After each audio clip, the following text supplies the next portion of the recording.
International Track and Field was released well over 20 years ago and it still holds up today.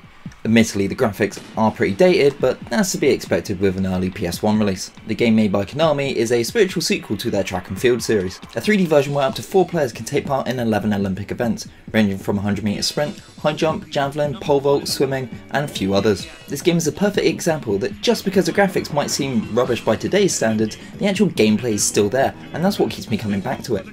After you've inputted your name and chosen your country, you get to take part in one of 11 events, from the 100-meter sprint, the long jump, shot put, 100-meter freestyle, 110-meter hurdles, the high jump, hammer, triple jump, javelin, pole vault, and the discus. Each event essentially just uses 3 buttons. 2 buttons for mashing to make your character power up or run faster, and the other button is an action button, which, depending on the event, will determine whether it throws, dips your head forward towards the line, etc.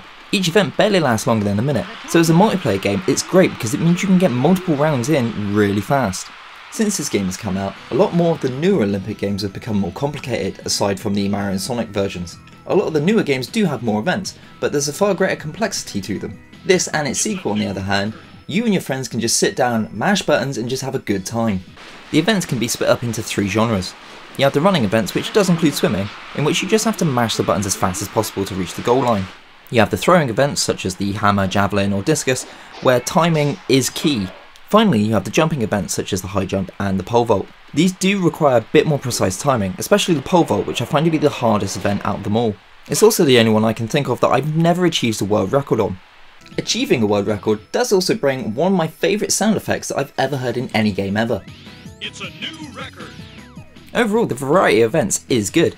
I do tend to find the throwing events far more enjoyable than the rest. The high jump I find to be the easiest one out of the bunch. Getting max speed isn't an issue, and timing the jump doesn't take that much skill.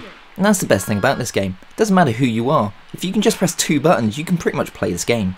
A lot of multiplayer games I've tried to introduce to friends over the years, including fighters and shooters, means that they have to learn the game.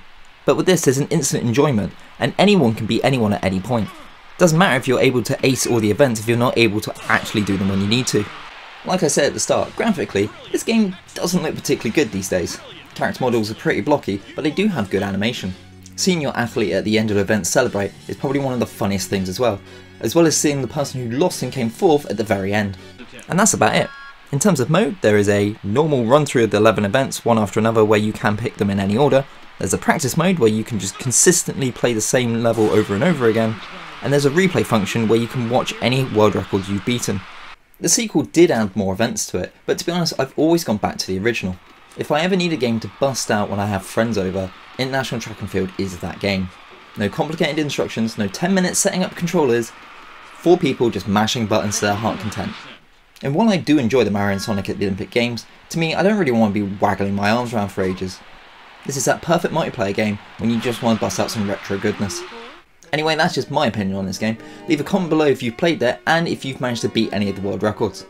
I've been Tom from VictorPros Gaming, thank you for watching and have a great gaming day.